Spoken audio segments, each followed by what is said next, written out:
आर की पाहुआ में पायल पेन्ह के जब जब छान कइले सब लुगनी हरे रूपवा घूंघटा जब हटाइले।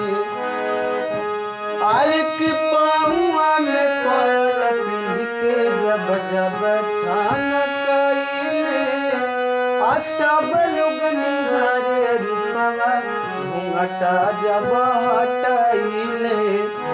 अखिया में कजरा चोटी केसिया में कसल बनी अखिया में कजरा चोटी केसिया में कसल बनी अखिया में कजरा चोटी केसिया में कसल बनी। हरिहर टिकुलिया लहरदार टिकुली सटल बनी हरिहर टिकुलिया लहरदार टिकुली सटल बनी।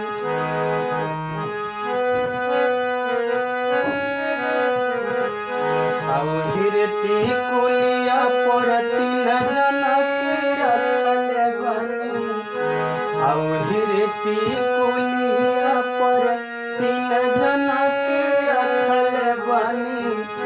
पुलिस दारोगा हवलदार टिकुली सटल बनी हरिहर टिकुलिया लहरदार टिकुली सटल बनी।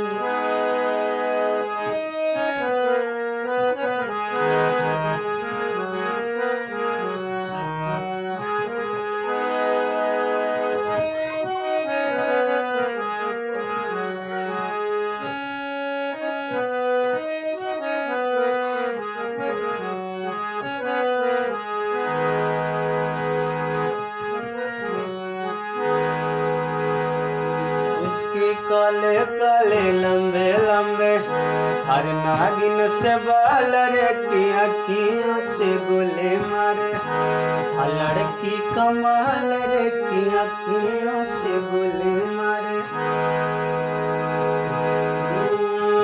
लंबे लंबे नागिन जजमाल रे नागिन जैसे बाल रे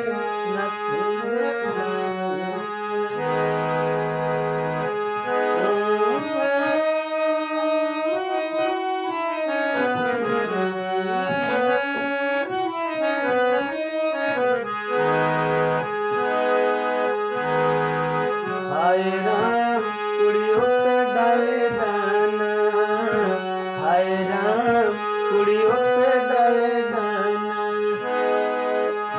अरे नारे नारे